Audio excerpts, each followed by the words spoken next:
네, 여러분 안녕하세요. 오늘 또 다른 인터뷰로 여러분들을 찾아뵙습니다. 자, 오늘은 파이어블록스의 CEO님을 저희가 이곳 가운데 직접 모셔봤는데요. 정말 크립토 세계에서는 굉장히 유명하신 분이기도 하시고 워낙 오랫동안 이 업계 안에서 사업을 계속 해오시다 보니까 정말 다양한 인사이트와 뷰들로 저희 시청자분들께서도 이미 알고 계실 거라고 생각합니다. 오늘도 저희와 함께 어떤 또 인사이트들을 나눠주실지 굉장히 궁금한데요. 바로 인사 나눠보도록 하겠습니다. Hello.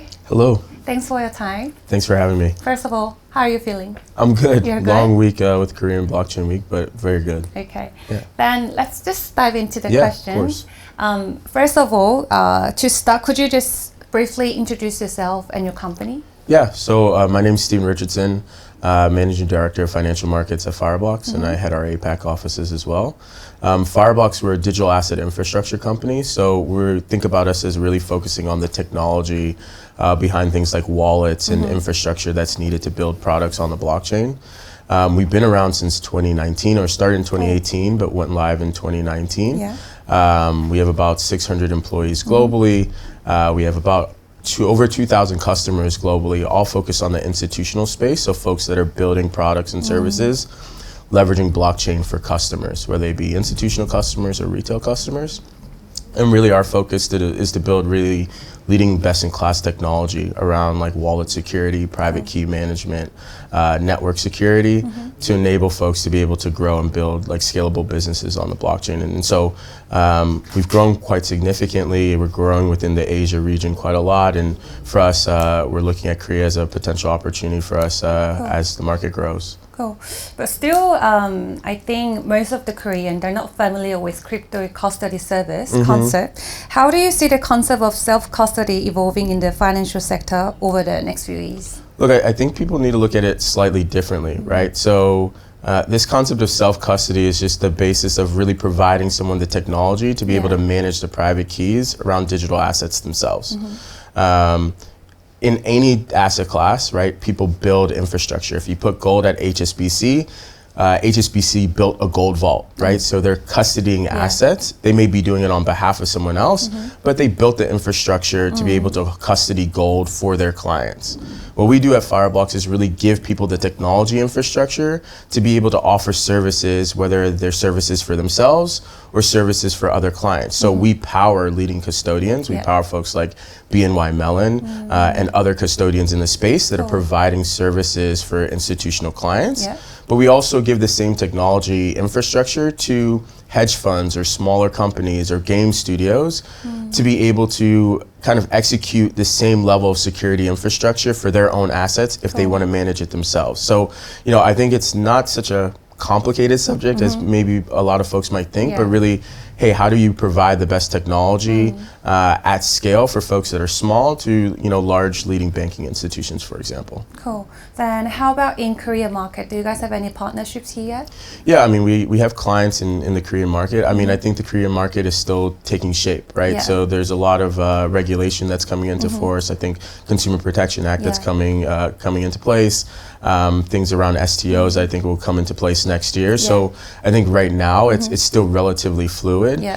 We have clients that have been in like the exchange space or in some of the trading spaces previously, and they're kind of figuring out what the regulatory impact is going to be on them. But for us, it's really providing that technology, and we're engaging across the board to be able to do that. Cool, excellent. Then how does Fireblocks plan to expand its presence in Asia Pacific region, particularly in South Korea in the future? Yeah, look, we've been in the APAC region for over 3 years, right? So within Asia, we have over 60 employees from places like Melbourne all the way to Japan, right? And we have service coverage here in Korea as well. I think we've taken more of a little bit of a conservative approach in every region we've been in. We've kind of really engaged with regulators, we've engaged with companies on the ground to understand what the demand is for products and services in the digital asset space, and really making sure that we understand like the right product market fit, which is really important for us. when you find that product market fit, when you're able to engage with the regulators in places that we've done like Hong Kong and Singapore and Japan, you're able to kind of accelerate growth in a pretty significant way because you're able to make sure that your product really fits the landscape of the clients and what's being built within a certain jurisdiction. I think for Korea, we're still figuring that out, right? The regulatory changes are kind of building new business models that we think will be important. And so we have a team here that comes and visits and is engaged with our current clients and with prospects. And we're really figuring that out and kind of creating a more bespoke plan for Korea moving forward. And next question for you is, how do you see the significance of cryptocurrencies evolving with the broader financial markets? Yeah, look, I think right now it's pretty interesting with like the introduction of things like Bitcoin and Ethereum ETFs, right? If you think about Bitcoin ETFs, that was the first basis of a crypto native asset being brought to the traditional space, right? And so I think this introduction of like this ecosystem that has existed in the crypto native space being made apparent and having traditional investors invest in it via a traditional product like an ETF is relatively significant. I still think we're early in terms of the traditional space buying and adopting and holding physical crypto. I think the reason the ETF took off is because it's an easier mechanism for folks to be able to engage with the asset. But I think as better UX UI infrastructure gets built to make it easier for folks to engage with exchanges and with buying crypto and with holding crypto and the security around it, I think we'll start to see a convergence of both this idea of derivative products that are being developed around crypto native assets, but actually the crypto native assets themselves being held by traditional institutions. Cool, that sounds very interesting. Then what role do you believe Bitcoin plays as a representative of cryptocurrencies, and what is your outlook on its future? Look, I think Bitcoin is the first basis. If you talk to someone and they say, hey, do you do crypto? They typically then associate it with Bitcoin, right? Or if you're in Bitcoin, then you're in crypto, right? And it's this association between the technology around blockchain and this asset and like the retail consumer and institutional consumers that are now engaging in crypto for the first time. I think the story around Bitcoin, right, is a story of like a store value play, right? Compared to something like Ethereum, which is like a network and ecosystem play.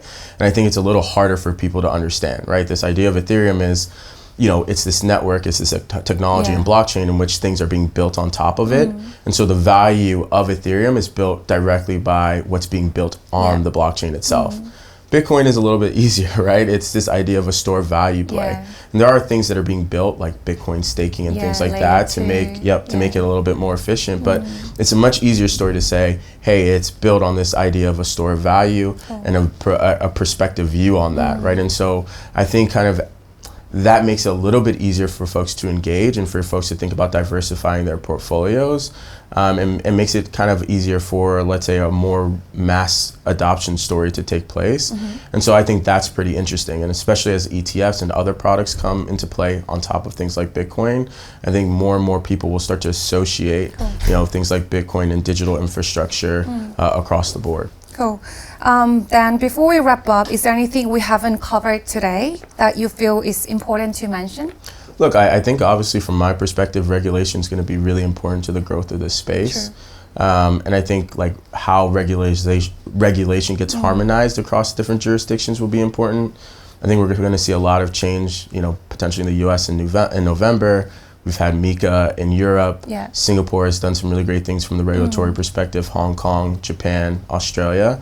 And so, obviously Korea is still shaping out. And obviously as that dynamic comes into place and regulators can see what they're doing, it'll be really interesting to see how the space evolves moving forward. Cool. Thank you so much for sharing. Thank you so much for having me. with us today. Thank you. Thank you. 이유TV 구독을 하시면 흥미롭고 재미있는 미국 종목 정보를 빠르게 받아보실 수 있습니다. 미국 주식이든 국내 주식이든 변동엔 이유가 있습니다.